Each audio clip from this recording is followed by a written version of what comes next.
El hombre, el mensaje, el motivo, y hoy vamos a hablar de su misión. Mateo capítulo 3, versículo 3 dice, pues este es aquel de quien habló el profeta Isaías cuando dijo, voz del que clama en el desierto, preparad el camino del Señor, enderezad sus sendas. Hay algo maravilloso de Juan el Bautista y es que él conocía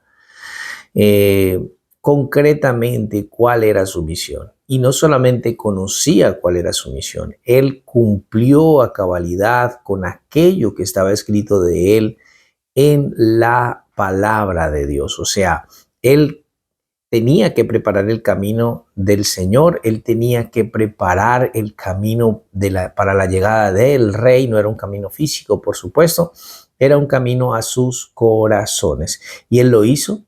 Él proclamó el mensaje, él llamó al pueblo al arrepentimiento, él cumplió con todo, o sea, él cumplió la profecía.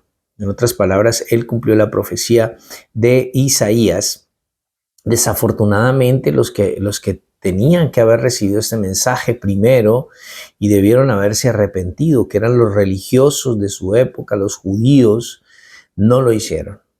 Rechazaron rotundamente a Juan, rechazaron su mensaje y por supuesto, murieron en sus pecados y fueron al infierno. Pero Juan cumplió con el mensaje. Juan trajo un mensaje de juicio. Juan estaba preparado. Había sido preparado por Dios desde el Antiguo Testamento. Ya había sido anunciado que vendría y traía una palabra de juicio. Y él cumplió la profecía. Entonces tenemos el hombre, el mensaje, el motivo, la misión. Y en quinto lugar, la manera. Y esto es interesante, la manera. La manera de su presentación fue realmente fascinante. Su estilo de vida fue tan único. Es increíble. Miremos el versículo 4. Dice, y Juan estaba vestido de pelo de camello y tenía un cinto de cuero alrededor de sus lomos y su comida era langostas y miel silvestre. Ahora, debió haber sido literalmente algo que lo convencía a uno de pecado. Una experiencia estremecedora el simplemente conocer a este maravilloso hombre de Dios. Porque aquí estaba un hombre al que no le importaban absolutamente para nada las cosas que a la gente o las cosas por las cuales la gente vivía en esa época. A él no le importaba en absoluto eso.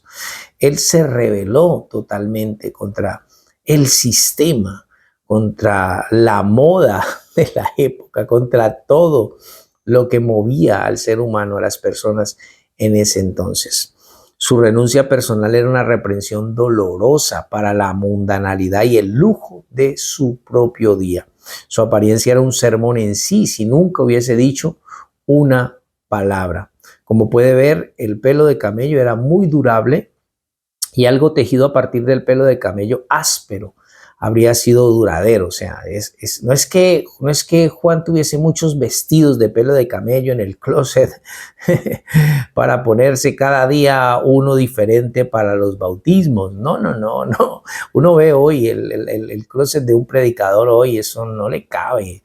No le cabe un traje más y de hecho no le alcanza la vida para vestirse con todo lo que tiene. Pero Juan el Bautista tenía uno solo de pelo de camello y eso le habría durado, por supuesto, muchísimo tiempo, todo el tiempo que necesitaba. Y claro que nunca se habría acercado a hacer algo que estuviera de moda, al contrario. Al verlo era algo despreciable, mientras que los fariseos y los escribas andaban con sus túnicas blancas por ahí, paseándose por las esquinas, por las calles, mostrando su apariencia espiritual. Juan estaba vestido de pelo de camello, es increíble, tenía un cinto de cuero. ¿Por qué cinto de cuero? Bueno, porque también dura más, ¿no? Y ahí en el desierto usted tendría que tener un cinto de cuero bien ajustado para sostener esa túnica. Una ilustración viva para personas que se preocupaban por el lujo y por la ropa fina o la ropa elegante. Una ilustración viva para personas que se preocupaban por el alimento y la bebida. Su objetivo no fue que la gente se volviera ermitaña, ese no era su objetivo. Su objetivo fue ayudarles a escapar de la ira venidera, por supuesto. Y lo que estaba en medio de ellos y la ira venidera en muchos casos era su amor por el lujo. Eso era lo que estaba allí en medio. Y él vivió como una reprensión dolorosa por la manera misma en la que él se veía. Él era un hombre intimidante, solo verlo ya era un sermón, confrontaba, convencía de pecado. El simplemente ver a este hombre allí con su ropa áspera, con su vestimenta, era una cosa increíble, maravillosa. De hecho, si usted ve Segunda de Reyes capítulo 1, versículo 8, verá que probablemente fue un modelo de la ropa de Elías, porque esa fue la manera en la que Elías se vestía. Él tuvo que haberlo visto en las escrituras y él determinó seguir la moda de Elías. O sea, siguió el ejemplo de Elías y se vistió tal cual como Elías. Y después viene su dieta. Hombre, esta podría ser una buena manera de bajar de peso. Los que quieren, están luchando con el peso. Esta podría ser una buena manera de bajar de peso. La dieta de Juan el Bautista, ¿cuál era? Langostas y miel silvestre. Hay algunos que dicen que esas langostas eran unos frutos deliciosos que se dan en algunos árboles, pero es mentira. Langosta es langosta. Eso era un insecto, así de fácil. De acuerdo con Deuteronomio 32:13, usted podía encontrar miel bajo las rocas en muchos lugares en donde se hacía la miel, y miel se podía encontrar en esa área donde estaba Juan.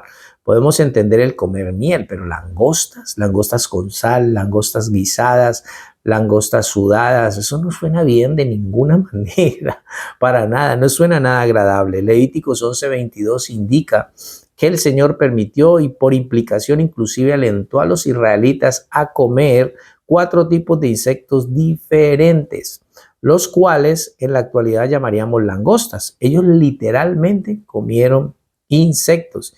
Y uno pensaría que es horrible esto, ¿no? Comer insectos, ¿qué es eso? Pero de hecho, en un sector de mi país, en Colombia, hay una parte donde comen hormigas, las famosas hormigas culonas. Yo un día probé una, pero para nada me gustó, la verdad.